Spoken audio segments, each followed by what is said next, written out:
Thank you. Thanks for coming to my state of Kentucky. I'm glad you chose to hold your convention here this year. Unlike some parts of the country, in Kentucky you will find that we still hold near and dear the Second Amendment and don't plan on giving it up anytime soon.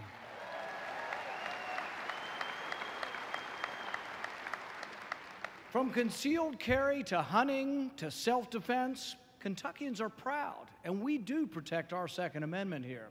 When President Obama ran for office, you remember this, he derisively referred to many of us as clinging to our guns and our religion. He got it half right. I say we're clinging to our guns, our religion, and our ammunition.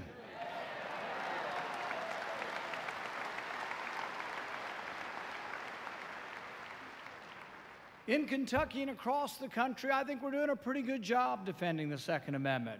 I think conservatives have largely done a good job defending the Second Amendment. Like many conservatives across the South, I'm a defender of the Second Amendment. If you don't believe me, come to my house unannounced. Over the past few years, we've won some great legal victories. Remember the McDonald case, the Heller case. The court affirmatively said that the Second Amendment applies to cities and states. No longer can cities like D.C. or Chicago trample on our gun rights. But you know, progressives won't stop. They continue to try to limit our gun rights. It's as if the other side doesn't even think there is a Second Amendment sometimes.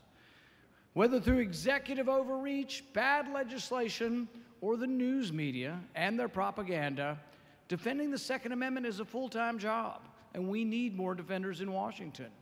One suggestion I have, though, is to make sure that we remind the left at every turn that the Second Amendment is a vital part of the Bill of Rights.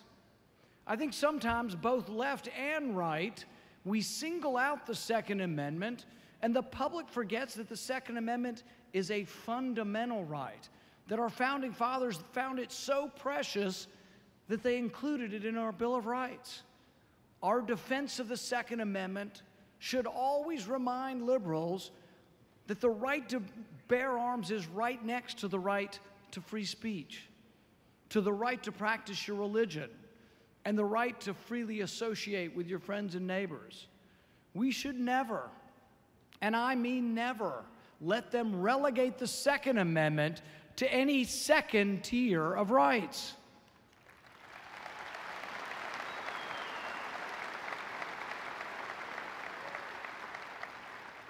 And we must always remember that the Second Amendment can only properly be defended when we defend the rest of the Bill of Rights. You can't defend the Second Amendment unless you defend the First Amendment. If we diminish one iota the right to free speech, we risk not having the voice to defend the right to bear arms.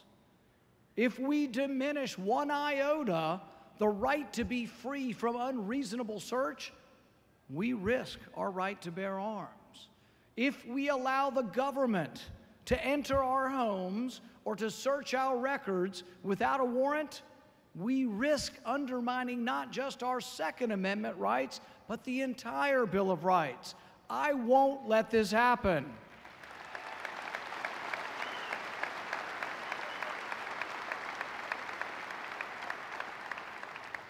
I will stand for as long as it takes to keep the government out of our private lives.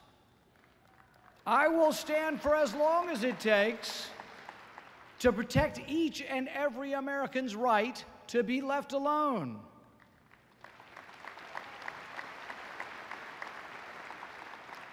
In the Senate, I've fought to protect the entire Bill of Rights. The right to own a gun is not a historic relic. It's a vital, enduring right of free men and women. Our founders saw gun ownership as the ultimate defense against tyranny. Our founders could not imagine a government that would ban self-determination or self-defense. At its core, the Second Amendment is about something incredibly personal, the right to be able to protect your family and your friends. The debate over gun ownership arises with every new tragedy. None of us are immune to the heart-wrenching pain of seeing children slaughtered. But we must ask ourselves, how can we best protect our children and protect our rights? The debate over these senseless mass murders, painful as it has been, has brought some insight.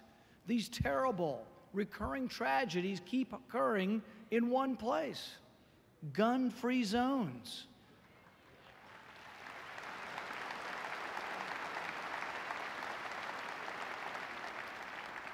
These terrible tragedies keep happening in areas that we have pre-announced are defenseless. Look, I've got children. I can't imagine one of my kids being killed at school by a deranged killer. But as a physician, I was trained to solve problems, to get beyond emotions and find answers. For the life of me, I can't imagine how we can legislate away evil. I can imagine, though, how we can remove the obstacles to self-defense. I think one way to try to avoid these senseless killings would be to announce once and for all time that no school, no movie theater, no supermarket in America will be left defenseless.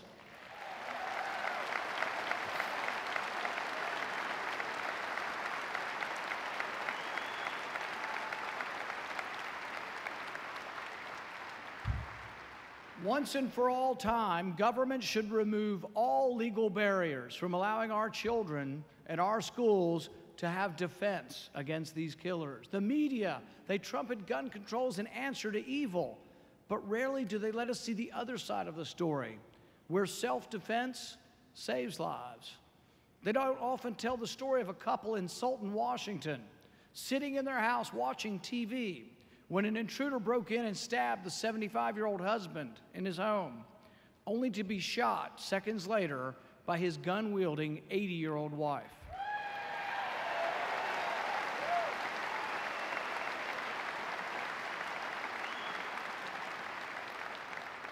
They don't talk about the Tampa, Florida maintenance worker in a church who stopped an armed robber with his own weapon and then kept him captive until the police arrived.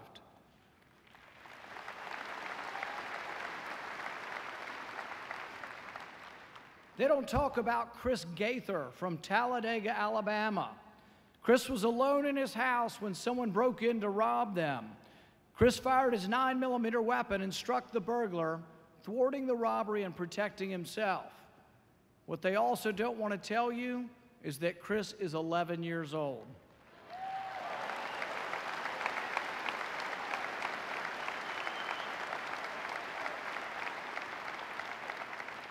As far as I'm concerned, they raised them pretty well down in Alabama. These stories and thousands like them happen every day across America. The story they tell is crystal clear. There is no better defense against evil than self-defense. If more law-abiding citizens could own and carry a weapon, good people would have a fighting chance to defend themselves.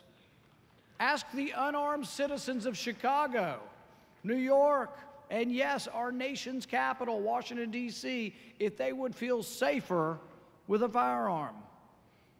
I know I would, but the red tape is such that it's almost impossible to get a gun in D.C. A month or so ago, the D.C. police chief warned us. She said that if there's an active shooter, take them down. I responded to her with what? My bare hands? It's almost impossible to get a gun in D.C. Guns stop crimes. It has been estimated that over 2 million crimes are stopped every year by law-abiding citizens with guns.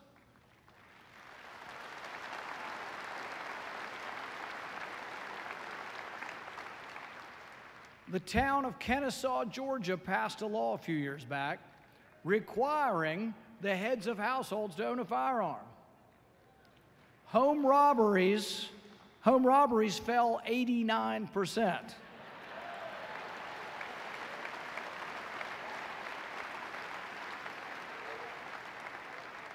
It's not rocket science. Though you would think so if you listen to the gun grabbers in the liberal media. More guns with good guys equals less crime. Period.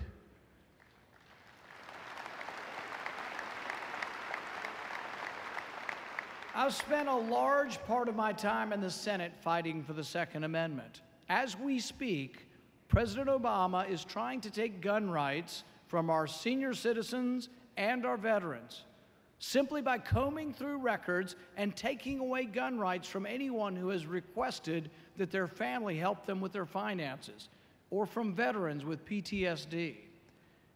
I'll be damned before I'll let the government take guns from the very veterans who fought to preserve this country.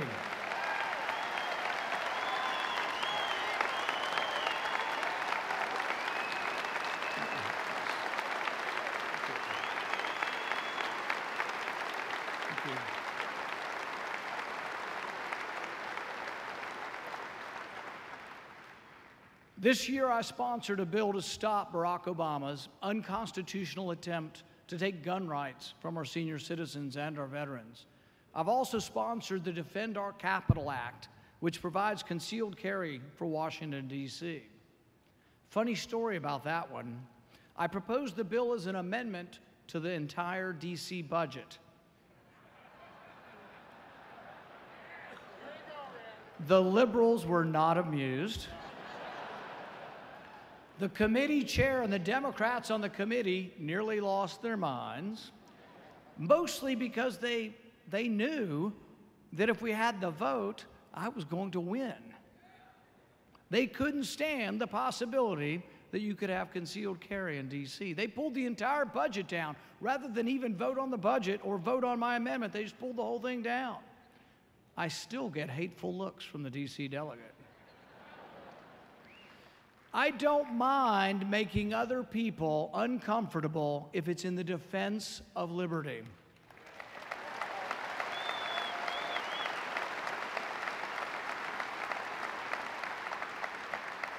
I will do whatever is necessary to defend our God-given rights. Twice in the last 3 years, I held up the entire Senate to defend your right to be left alone. I stood on the Senate floor for nearly 13 hours to defend the idea that we are innocent until proven guilty.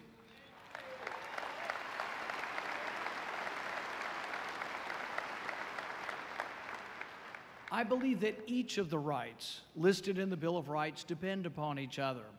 That's why I tell people you won't have the Second Amendment very much longer if you don't start protecting the Fourth Amendment. I filibustered to stop the unconstitutional spying on Americans that threatens our freedoms.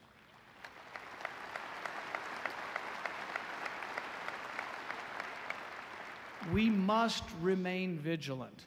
A government that can violate your rights, a government that can spy on you without a warrant and then lie to you about it, that's a government that might someday just come to take your guns. The Bill of Rights protects us all, but only if we stand up for the entire Bill of Rights. I've stood against Democrats and some Republicans trying to trample your rights. I was among the first to sound the alarm on the United Nations Small Arms Treaty and its threat to our gun rights and to our sovereignty. Now millions of Second Amendment supporters have made their voices heard on this topic, and we're winning the battle. We cannot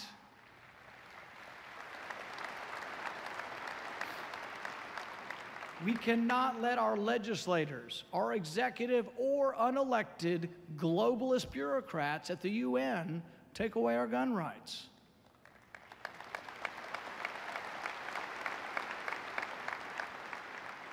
I'd like to end with a quote from Thomas Jefferson, who said, "No free man shall ever be debarred the use of arms." Our country was founded by the people who fought to establish and preserve our rights. Life, liberty, and the pursuit of happiness are secured by the Second Amendment. They knew it, you and I know it. Let's carry that message from coast to coast this year and make sure everyone remembers it. Thank you, and God bless and save this republic.